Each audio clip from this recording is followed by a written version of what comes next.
Thank you very much for joining us on the Photo Flunky Show, episode 146.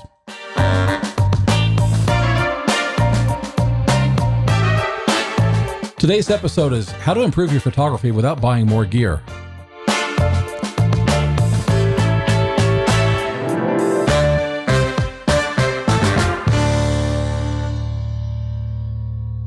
Hi, my name is William Beem. Hi, my name is Lee Beem. And we are here to help you improve your photography with visual storytelling. Today's episode, we kind of wanted to talk about how to improve your photography without buying more gear. And it's not necessarily the same as not spending any more money. But the reason this came to mind is because we had a previous episode about, buying gear for the fun of it, for the love of it. And we don't think there's anything wrong with that. But not everybody wants to go that route. Sometimes you really want to look at how you can come up with better photographs without buying more gear. And it's a good exercise to see what can you do with the stuff that you have. And then you really know your purpose when you want to buy something else. But before we get into all that, I want to let you know that show notes are going to be available at williambeem.com/episode 146.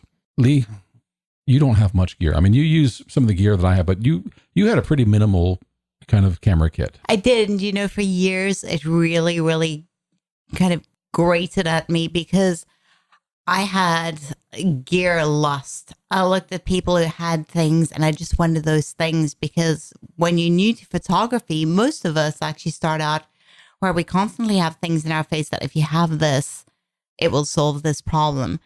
And I guess it comes down to your understanding of this really is a technical thing. If you just want to be creative, you don't need that. And coming from a creative background, it took me several years before I realized, you know what?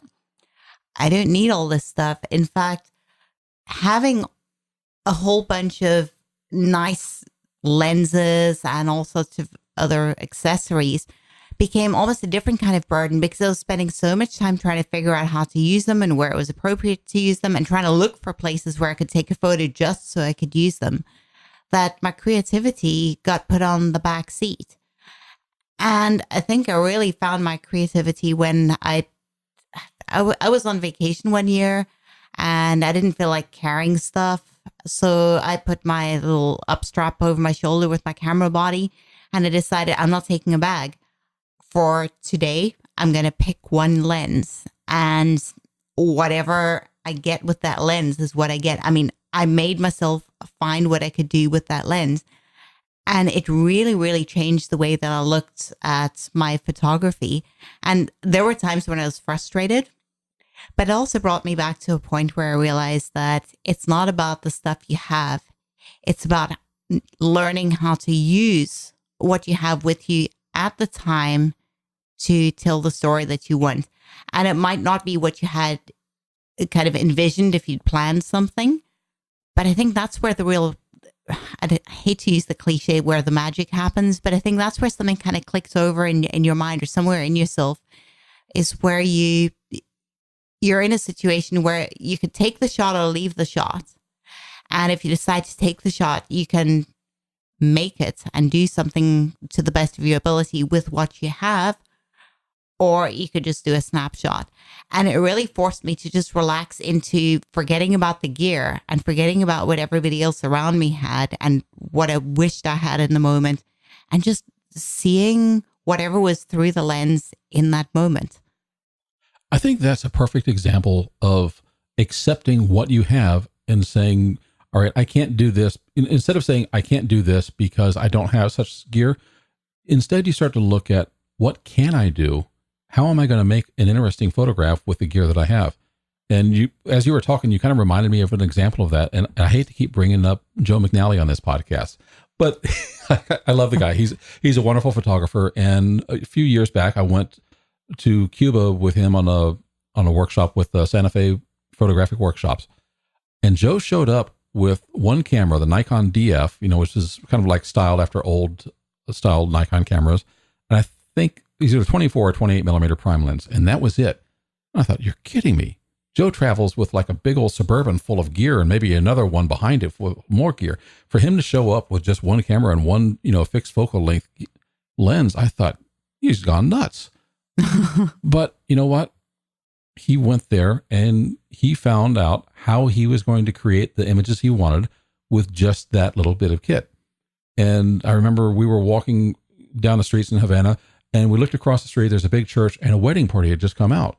And we're all looking and thinking, wow, this is great, all this stuff.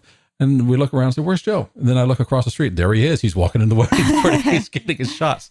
But you know what? He did what he had to do to get his shot. It was a perfect example of working with just the camera and lens that he had. And he said, you know what? I can't shoot her from across the street. No one will even know what's going on here. And he just walked right over there and he got his photographs. And I thought that was fascinating. It was also an incredible amount of restraint to only walk around with just one lens in a place that, you're dying to go there. You want to see everything. You want to get all the photos that you can get. And I thought, nope, I'm going to go there with one lens. And that really brings us to our first kind of takeaway is how to get, or improve your photography without buying more gear is travel to interesting locations. Yeah. And that's what you did. It was what I did. And actually, just listening to the example, I remember being out one day and I'd picked the little nifty 50 for the Nikon. It was the really old one. I mean, it manually focused and everything. But I remember another photographer with a really nice camera, and he had I think he had the 24-70 Nikon lens on. So, I mean, this is somebody who's not just a hobby photographer. He's really invested in his stuff. And he turned around and he looked at me because I was moving around and I was taking photos. And he said, excuse me. He said, is that the only lens you own? And I said, no, it's not. I have several. And he said, what in the world possessed you? Because he could clearly see I didn't have a bag or anything with me. And I said to him, well, do you know what? I said, I just wanted to have some fun today. And which I was doing I did it over a week. Actually, it was like a bit of an experiment. And so I just wanted to see, instead of seeing what the lens would do for me, I wanted to see what I could do if any random lens was put on my camera. And he asked me, he said, well, why did you choose that one? I said, well, I stuck my hand into my camera bag with the zipper closed. I just kind of slipped it in like it was into a lucky draw or something. And the first lens I touched is the one that I put my fingers around. I pulled it out and I said, that's the one that was right wherever I randomly put my hand. He looked at me like I had 8 heads. But you know what? I really grew in that week. I'm not going to say that my photos were necessarily great, but it kind of blew open some misconceptions and some restrictions that I had in my mind. And I think that's the main thing. When you can open your mind to what you can do, you remove those limitations. Well, you start seeing things literally through that one lens, and you start saying, what can I do with this? It's like, it's not about the gear anymore as far as I need this or this or this. It's like, how do I make the most of what I have? And that's really, I think, one of the best exercises you can do. I did kind of the same thing when I was still going to Walt Disney World. I went out there one time with my 24 millimeter prime, and I got one of my favorite photographs, it was when they still had the nighttime electrical parade, just as the sun had just gone down. And I love that photo. It's had a wonderful glow to it, wonderful color. And I don't know if I would have taken that same photo had I gone there with a zoom lens. Nah, because you see things differently.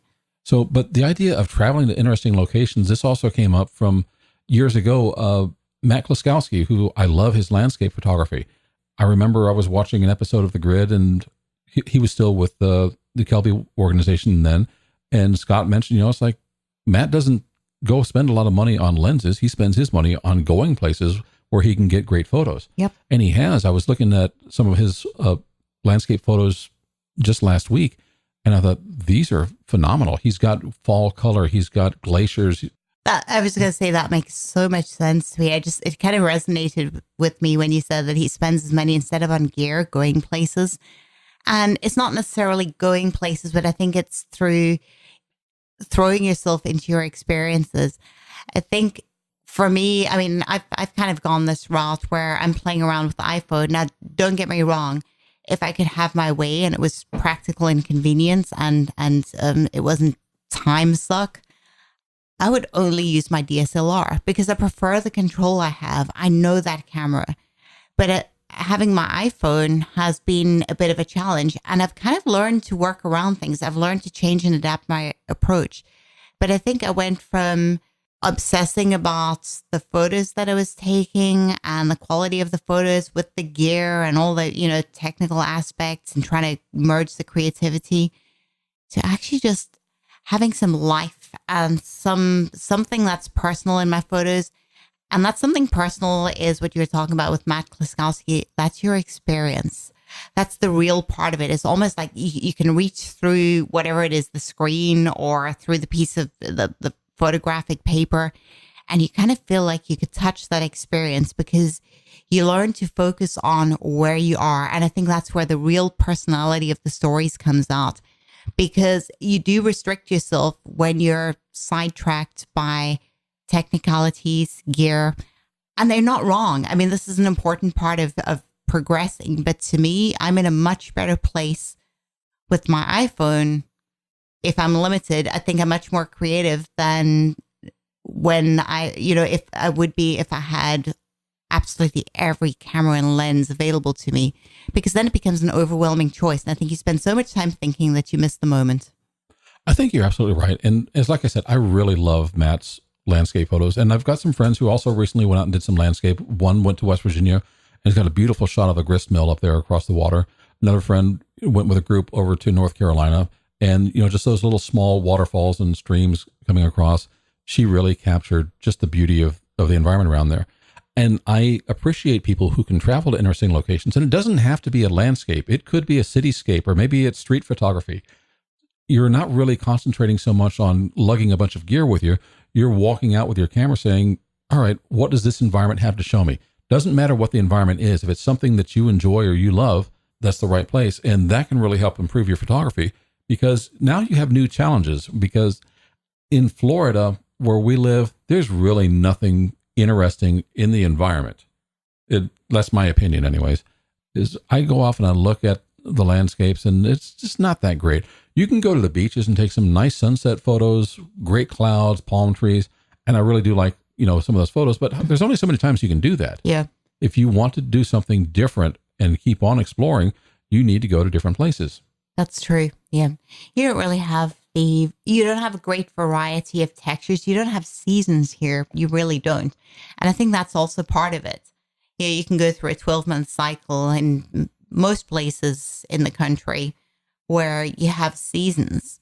We really don't. We have winter, like apparently happened on Friday. It was on Friday this year. Friday. Winter was on Friday this year. But we really don't get those glowing, fiery fall colors. We don't get the kind of blue toned, crisp look with the white glistening frost. We get the summer, and that's awesome because you get some great colors. But you don't have the variety during the year where you can kind of change your mood and change your focus a little bit. And there are places here that do have some interest to them. I spent a few years going around Walt Disney World trying to take some interesting photos there, because there's a lot of different architecture representing different cultures around the world, plus, what the creativity that they put into the place. But there's only so many times you can do that. Yep. And then you've kind of exhausted that scene. You need to go someplace else. You need to get something different. And that's just really all there is to it. It's like, even if you have an interesting location where you are, sooner or later, I think you're going to exhaust it. And even if you don't exhaust it, it's good to step away, go someplace else, and then maybe come back and see your own location with a fresh eye. I think the one exception to that is if you're working on very small sets. Now, I don't know if perhaps there's a multiple array of factors that's kind of pulled me in this way. I've always liked my detail shots, but working in a very small set where you kind of zoom in allows you to set up your scene wherever you are and do these photos. Like, for example, a food scene photo, product photography, detail shots. You can do a lot with that. But honestly, it is not for everybody. And if you don't have a purpose for it, I totally get that this is not the answer. But I'm just saying to remember, if you are into these things, that is another option. So don't let lack of variety or inability to get out of the house. Or actually, that was my next item to take away, was to buy or create interesting sets. And there's a number of ways you can do that. You do that with both food and product photography. And you're always looking, we go to Joann's or Michael's, some of these art and craft stores, and you're always looking at materials. You're looking at textures and colors, things that you can pick up and bring home to make something interesting or different. When fall season comes around, you want to have those colors there. Yeah. And Lee is also very thrifty about this. She waits until Halloween is over, and then when the Halloween stuff goes on sale, she buys it. I do. I buy for the next year, and it does mean you need to suck it up and make do, but that kind of challenged my creativity last year, and now I have some fall stuff because that's really when I started buying things. But I have a big, I don't know how many gallons capacity is that. I've got a bunch of those big storage crates. Little plastic tubs. Yeah, they're not so little, but they've got the lid on, and I've kind of sectioned them. There's Christmas, there's fall. I've got my fabrics, I've got my textures and things.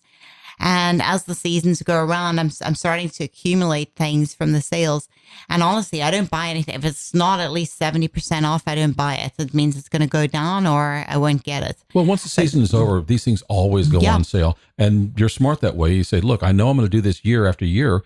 I don't want to spend full price to do it this year, but as soon as that date passes, you buy it like a 70, 80, 90% discount. Yep. Then next year you've got everything you need. And each year you can look once the season passes or the date for whatever it may be. And it's amazing how inexpensive on July 5th, you can buy all the Independence Day stuff. Yeah. Actually, if you go in on about July 10th, because they have their sale on July 5th, right? And so everybody's buying because Independence Day is over. This is just an example. It works this way for any holiday. If you wait another week, by this stage, they need the stock space in the store. So they maybe mark things down 50% for the day after whatever that holiday is and for a few days running. And then they've got what they think is the dregs, which is usually where I find the stuff I really like.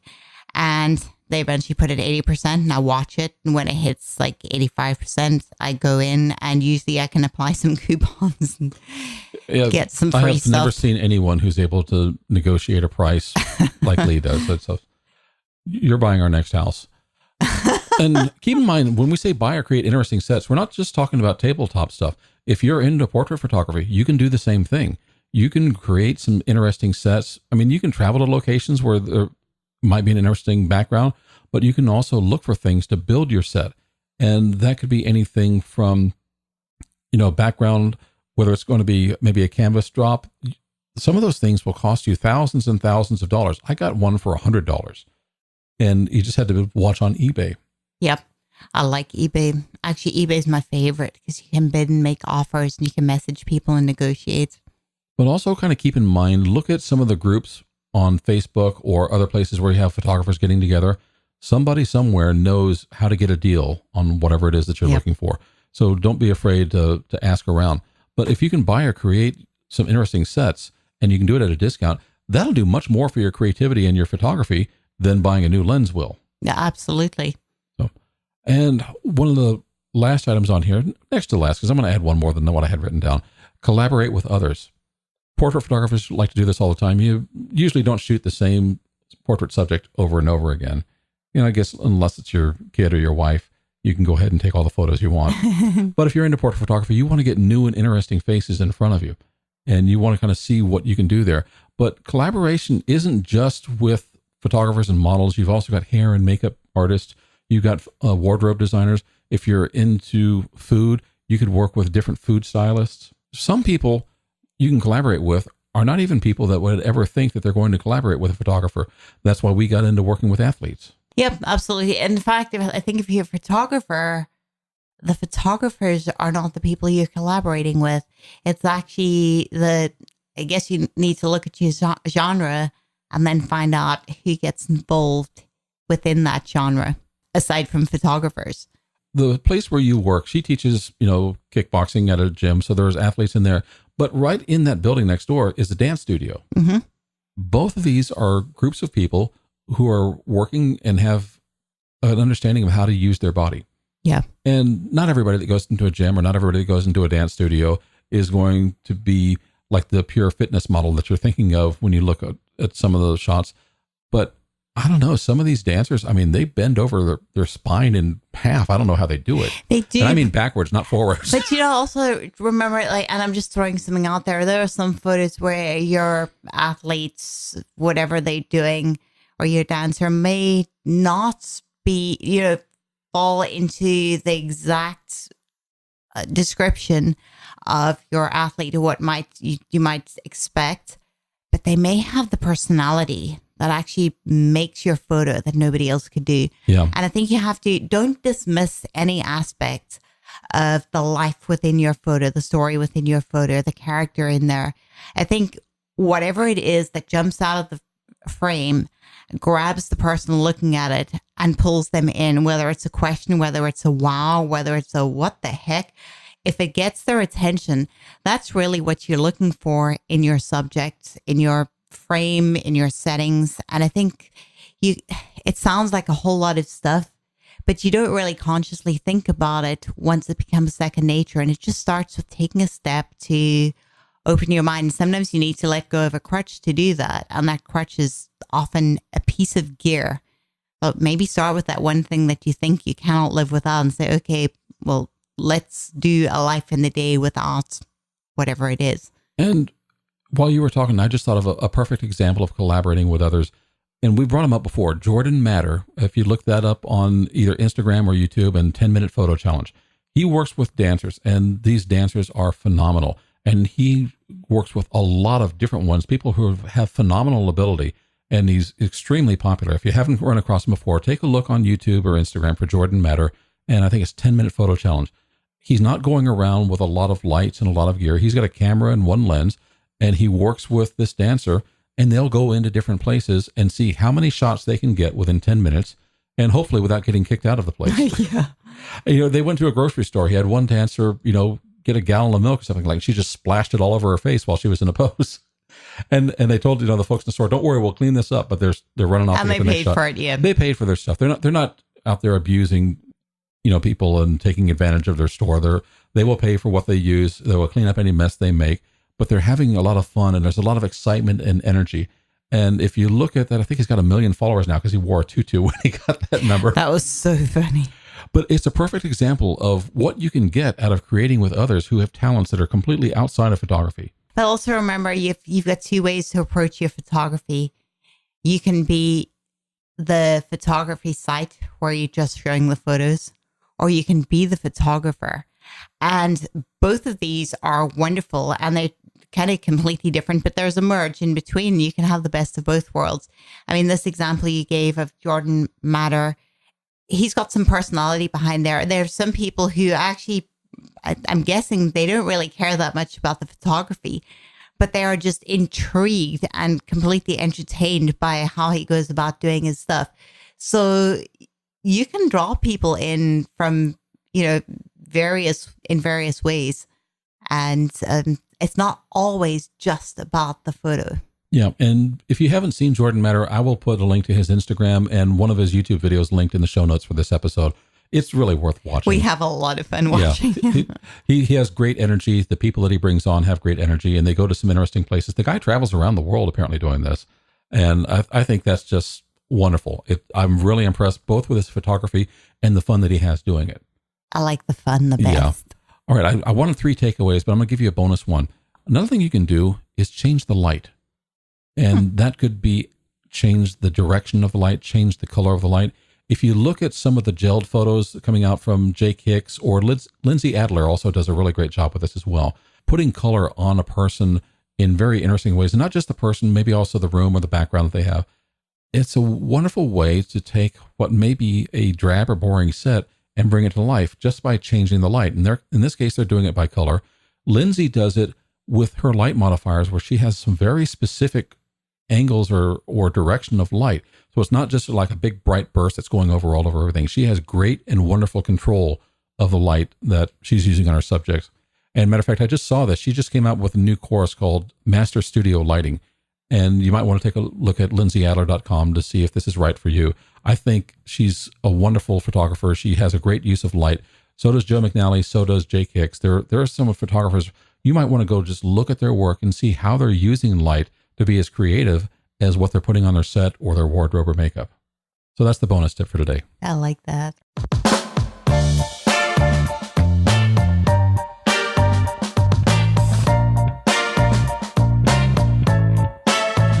Thank you so much for joining us on the Photo Flunky Show. Again, show notes are going to be available at williambeam.com/episode 146.